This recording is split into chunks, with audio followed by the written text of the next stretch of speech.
as a man is forced to shelter at a strange, grim house on the Yorkshire moors during a snowstorm. There he discovers tempestuous events that took place there years before. The intense love between Catherine Earnshaw and the foundling, Heathcliff, her betrayal of him, and how his terrible revenge continues to haunt the present. Good day, readers and listeners, and welcome to this, another episode of Tom's Rapid Reviews. In case you don't recognise all that, that was the blurb for Wuthering Heights, a novel written all the way back in 1847 by Emily Bronte. If you're not familiar with Tom's Rapid Reviews, each week we take a review written by one of our lovely Surrey Library staff. We read that review and I give a bit of context for the author and the novel. So, let me be frank with you, I've been looking forward to this particular episode for some time. Here at Tom's Rapid Reviews, you'll notice that we've given a lot of very positive reviews. There's been 5 out of 5s, 4 out of 5s, and 4.5s out of 5s. And that's because we're positive folk and we like reading good books. But it's important that you know you can trust what we say. After all, if you can't trust your local librarian, who can you trust? It's for that reason that I've chosen Rebecca Smith's review of Wuthering Heights today.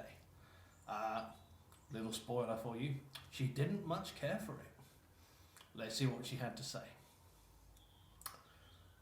Please don't throw your bookmarks at me, but this has got to be the worst book I've ever read.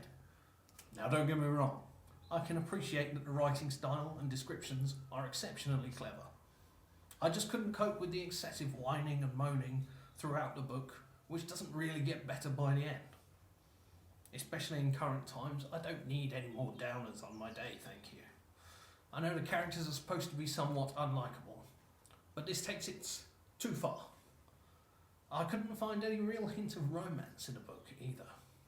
A lot of people love this book, so it might still be worth a try if I haven't put you off. Well then, Wuthering Heights hits crushing lows for our reviewer. Now, if we take a step back, it's worthwhile remembering that these things are subjective, and that everyone feels different about any given book. Wuthering Heights is of course a legitimate classic, and you'll find plenty of people willing to go to bat for it. But I think what Rebecca's review shows us is that the particular gothic approach to romance that this book takes, and a number of books from the period take, won't be for everyone. And for that reason, our reviewer gives this book 1 out of 5.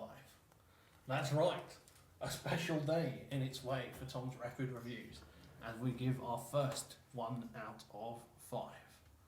Nevertheless, if you, unlike our reviewer, like a bit of gothic romance, then Wuthering Heights is available to borrow from Surrey Libraries, along with some contemporaries which I can suggest for you. Tess of the D'Urbervilles, Rebecca by Daphne du Maurier, or if you want to keep it in the Bronte family, then The Tenant of Wildfell Hall by Anne Bronte is another book of this same ilk. A word of warning though, despite their age and their status as classics, some of these books do contain troubling themes. If you're unsure, it might be worth looking up some of the content or some content warnings before delving in. Concerning accessibility, Wuthering Heights and Tess of the D'Urbervilles are available in several formats, including talking CD and large print.